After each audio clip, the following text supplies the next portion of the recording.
Madame Balmer, est-ce que je ne reconnais pas l'origine de votre nom, Leigh Balmer. Are you speaking in French or English? Français, anglais? Je parle anglais, mais je peux parler en français si Non, c'est. c'est correct, madame, c'est totalement à votre choix. Mais moi, je veux savoir si je vous adresse en français ou en anglais. Je vais essayer en français. S'il y a des problèmes, je peux demander des choses en anglais.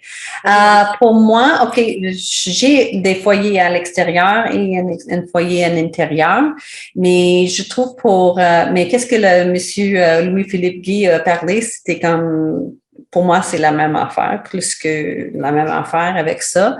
Mais moi, parce que j'ai un foyer à l'intérieur, je veux savoir, pour moi, ma pointe, j'ai pas de 9 points comme ça, là.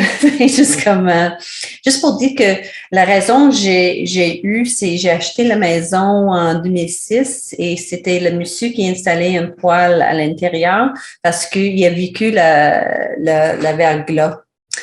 Puis c'était vraiment pour un deuxième place pour faire la chaleur, for heating, pour faire comme ça. C'est plus une affaire de sécurité. Il a aussi installé des choses qu'on bypass pour l'électricité, pour avoir une génératrice. Et ça, c'est la raison, là, pour moi, c'est comme d'interdire ça, pour pas avoir ça, c'est comme, pour moi, c'est vraiment la sécurité de quand il y a une panne d'électricité, qu'on a le chauffage quand même. Parce que moi, c'est un foyer, c'est mon mon électricité vient d'une fournaise électrique et si on a une panne, j'ai aucune place pour chauffer la maison. Et c'est pour que je sois capable de rester dans ma maison, puis je peux avoir la sécurité de ma maison. Et ça, c'est la grosse chose. Et c'est un bois à bois long. C'est pas un foyer ouvert, là. C'est vraiment pour qui vraiment brûler le bois complètement. C'est pas fait beaucoup de bouquins non plus. Et c'est ça. Et c'est ça. C'est plus que c'est pas la facilité juste que le foyer, c'est rien que pour la plaisir. C'est vraiment pour une affaire de sécurité. Et je trouve que oui, c'est fun d'avoir. Moi, là, je l'utilisais pas comme je chauffe pas avec quand il y a l'électricité. C'est comme vraiment de temps en temps pour la plaisir. Et c'est ça. Puis cette année, là, on savait que même quand ça fait vraiment froid, là, il y a l'Hydro-Québec qui demande qu'on utilise moins d'électricité. Et peut-être ça peut sauver, mais je comprends que je veux pas que tout le monde prenne comme chauffer comme ça comme principal, mais dans les moments que je peux éviter d'aller à une place secondaire parce que je peux plus rester à ma maison parce qu'il y a une panne d'électricité. Et je trouve que l'environnement maintenant, c'est comme il n'y a pas de sécurité. Avec l'environnement maintenant, avec les choses de climat, là, ça peut avoir des choses extraordinaires qui arrivent. Okay. Mais ce que vous avez, madame, parce que ce dont on parle, c'est un foyer, soit un foyer à combustion lente ou un foyer qui est aux normes assez écologiques. Oui. OK, c'est correct. OK. Moi, là, je trouve que oui, c'est important et aussi, c'est vraiment pour ça. Là. Puis, je pense qu'il y a des raisons de servir avec le bois sec, que ça fait moins de. Je brûle pas n'importe quoi là-dedans. Puis, c'est vraiment écologique. Oui, c'est ça. Pour moi, ça, c'est l'affaire. C'est parce que c'est pas rien que. C'est l'idée que je trouve que je suis sécuritaire dans ma maison parce que je sais que s'il arrive quelque chose, que j'ai cette choix-là, j'ai cette option-là pour me sécuriser ma maison.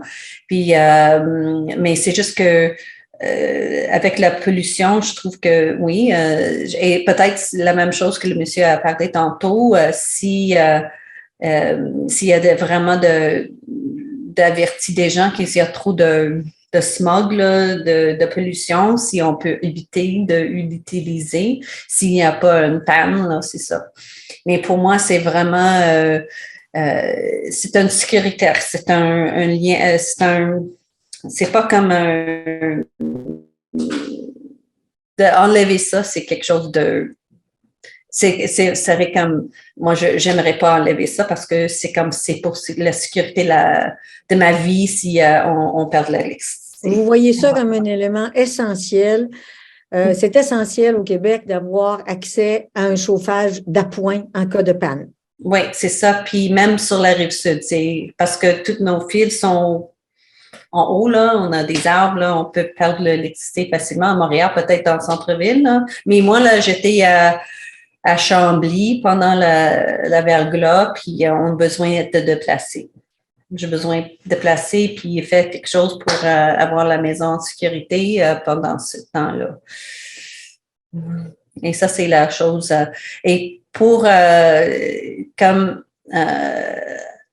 et à propos, parce que je trouve qu'il y a des gens qui font les feux aussi, autour de moi aussi, mais c'est juste que peut-être s'il y a des problèmes de ça, mais comme si c'est une odeur, ça fait un problème pour la santé des gens dans l'air, là, c'est comme, on a besoin comme parler de, OK, maintenant, c'est pas le temps pour faire des feux comme quand il n'y a pas de raison comme ça. OK, ben je vous remercie beaucoup de ces propos. Alors, au début de votre intervention, vous avez semblé appuyer les propos de M. Guy en ce qui concerne les feux extérieurs. J'ai bien compris. OK, puis pour les feux intérieurs, vous nous dites que c'est essentiel d'avoir du chauffage d'appoint. Vous acceptez qu'il y a des contraintes en cas de smog ou s'il y a des problèmes de santé. Mais je n'ai pas entendu beaucoup de détails par rapport au type de réglementation, aux normes, etc. Est-ce que vous voulez ajouter quelque chose à ce niveau-là? C'est quoi, tu parles des normes comme… Les normes des foyers, parce que en ce moment, pour installer un foyer à l'intérieur, OK, c'est essentiel d'avoir, si quelqu'un qui installe un foyer neuf, quand c'est un foyer, genre acheté, là, les foyers installés après la construction de la maison, bien là, il y a quand même des normes du gouvernement qui doivent être respectées, ou en tout cas, la ville peut exiger que le foyer rencontre certaines normes, là, que ça brûle efficacement, puis tout ça. Est-ce que vous avez des opinions là-dessus? Mais pour moi, c'est important que ça brûle comme il faut parce que moi aussi, je veux pas le boucan dans mon quartier non plus. Et je sais pas exactement c'est quoi pour moi, j'ai eu une visite de la pompier quand j'ai vérifié mon poêle à bois avec un pompier, il m'a dit c'est correct, puis je nettoie à chaque année. Okay. Je prends soin à ça, puis je l'ai dit à mes assurances, mais c'est une responsabilité de faire attention avec ça. Et si peut-être il peut avoir, parce que je trouve que c'est une chose essentielle pour avoir des informations, si des gens ont besoin d'avoir comme est-ce qu'on a besoin, c'est quoi ce qu'on a besoin avec ça, c'est important de faire attention, avoir quelqu'un qui vérifie, parce que moi, là, c'est peut-être avoir, c'est comme pour mes assurances, j'aimerais avoir une chose que oui, j'ai nettoyé parce que c'est comme, je veux suivre de s'occuper de mon foyer comme il faut, là. C'est important pour tous les gens faire ça. Parce que s'il y a trop d'accumulation des choses dans le cheminée, c'est des problèmes. On peut faire les mêmes choses pour savoir ça. Parce que je trouve que c'est pas à la ville de faire comme des méchants. T'es là pour faire des règlements pour faire soin à tout le monde. T'es comme pour faire que c'est sécuritaire, qu'on n'a pas de problème de feu, on n'a pas de problème de santé, des choses comme ça. Okay. Je trouve que c'est important. Mais de ne pas comme enlever, comme je ne sais pas, à Montréal, des fois, il dit, OK, tu peux, c'est ça, d'avoir des bonnes, des choses, il faut faire ça dehors. Et aussi, à propos des feux dehors, j'ai vu quelqu'un qui dit qu'il y a des façons de fabriquer des foyers sans fumée aussi. Peut-être si la ville va savoir les techniques, les choses comme ça. de faire des conseils des gens parce que tu peux faire comme chose de base, mais tu fais des trous, puis ça brûle trop vite pour faire de la fumée. Peut-être faire la recherche avec ça aussi. Parce que c'est sur YouTube, mais moi, là, je ne suis pas expert en ingénieur, là. Peut-être l'autre monsieur, peut-être, mais mais il y avait quelqu'un qui fait ça. Puis pour moi, ça, c'est la chose qu'on veut pas. On veut pas la fumée. C'est la fumée, c'est mais et aussi des sparks, là. Ça, c'est une problème aussi, mais si c'est comme ça, là, on peut avoir, c'est un plaisir. Et je suis avec il a vraiment parlé bien que c'est relaxant, c'est tout ça, mais même à l'intérieur aussi, c'est la même chose. C'est vraiment distressant, puis c'est fun d'avoir tout ça aussi, mais c'est toujours un balance avec le respect des gens aussi, puis la santé, puis la sécurité. Mais la solution, c'est pas non, c'est ça. OK. Ben, merci beaucoup. Vous nous avez parlé de bien des choses. Est-ce que mon co-commissaire a des questions? Oui, deux courtes questions. Je veux bien comprendre, Mme Balmer, que est-ce que c'est à la suite du verglas que vous êtes mis à la recherche d'une maison dans laquelle il y aura un foyer? Non, j'ai pas. Non, j'ai besoin comme moi, j'avais pas un foyer à ce moment-là, mais j'avais un voisin qui avait un foyer. Et c'est lui qui a s'occupé de nos maisons pour vérifier, mais il y avait comme un foyer. C'est à l'âme, mais c'était comme tu peux cuire là-dessus. C'était assez bien pour chauffer sa maison. Il a installé. Moi, j'étais pas capable d'avoir parce que je besoin d'aller au Montréal. Puis après ça, je suis allée Pointe-Claire pour notre oncle parce qu'on saute à tout le monde qui a de l'électricité. Puis on a toujours retourné à la maison à Chambly pour vérifier que ça va bien. C'était difficile et je trouvais que c'était une bonne chose que j'avais ça ici. Puis c'est un poêle à chauffe lente puis c'est combustion lente. Ouais, c'est très bien là. C'est la raison. J'aimerais. C'est pas la même chose quand c'est un foyer ouvert là. C'est pas ça. Est-ce que vous faites des feux extérieurs, vous? Un peu, pas beaucoup. J'accueille comme tu fais quand j'ai des visites, peut-être 4 fois la saison, quelque chose comme ça. Des fois à l'extérieur. J'ai un petit foyer avec un cheminée d'or. C'est ça. OK. Vous avez un foyer extérieur dans lequel vous pouvez le faire. Oui, c'est ça. Puis j'ai écouté les règlements aussi. C'est ça.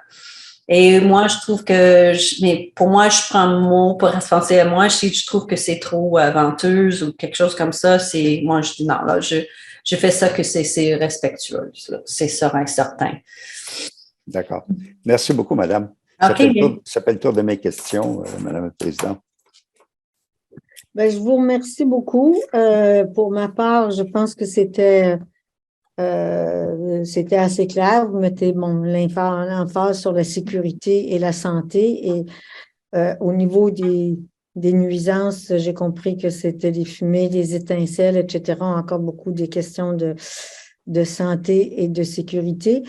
Et je note que vous avez également mentionné beaucoup que vous appréciez les bienfaits anti-stress et de convivialité et d'ambiance des foyers, mais surtout pour vous, ce que je pense qui est le plus important, c'est l'impact, en fait, pour vous préserver de ce qui est arrivé pendant le verglas. C'est très, très défensif et vous nous donnez cet argument là, de façon très, très prononcée.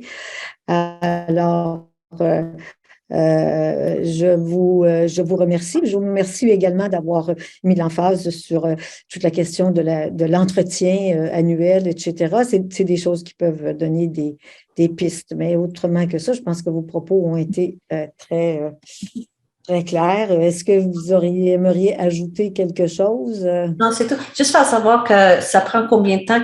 C'est quoi les autres phases de ça? C'est avec cette information-là, puis... Oui, il y a 3 autres séances. Les autres séances, ça va être, vous pouvez venir en personne.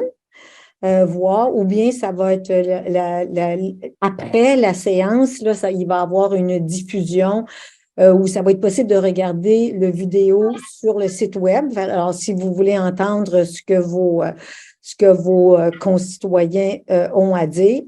Et un coup qu'on va avoir entendu les gens, et également, il y a des possibilités de donner des opinions écrites, soit en remplissant un petit questionnaire qui est sur le site web ou en déposant carrément un mémoire, un rapport, une lettre, si on veut. Et il y a déjà au-delà de 300 personnes là, qui ont répondu au questionnaire. Alors, nous, on va prendre tout ça en compte, on va faire le relevé de qu'est-ce que c'est qui a été dit, on va faire plus un résumé ou si on veut un inventaire de qu'est-ce que la population a dit, parce que c'est ça notre mandat, de dire à la ville ce que pense la population. Et à partir de ce qui nous a été dit, on va également formuler des recommandations pour les suites à donner. Mais nous, on n'a pas de pouvoir décisionnel. C'est la ville qui va, c'est les instances de la ville qui vont apporter les règlements, mais ils ont l'intention en tout cas, de prendre en compte ou au moins d'écouter ce que les citoyens ont à dire. Et nous, notre mandat, c'est d'être un peu les porte-voix du citoyen. Alors, il vous reste jusqu'au 24 mars si vous voulez ajouter quelque chose. Ça, vous pouvez le faire sur le site web et vous pouvez envoyer ça par la poste à l'Office de participation publique. Là, c'est case postale 99038 à Longueuil, etc. Et puis, si vous voulez rester informé des activités de l'Office, ben vous pouvez vous inscrire à l'infolettre. Vous avez juste à aller sur le site de l'Office et puis il y a moyen de s'inscrire à l'infolette, puis ils vont vous dire là, toutes les étapes subséquentes là, que notre processus va franchir. OK. OK, mais merci beaucoup. Ça me fait plaisir et je vous remercie de votre participation,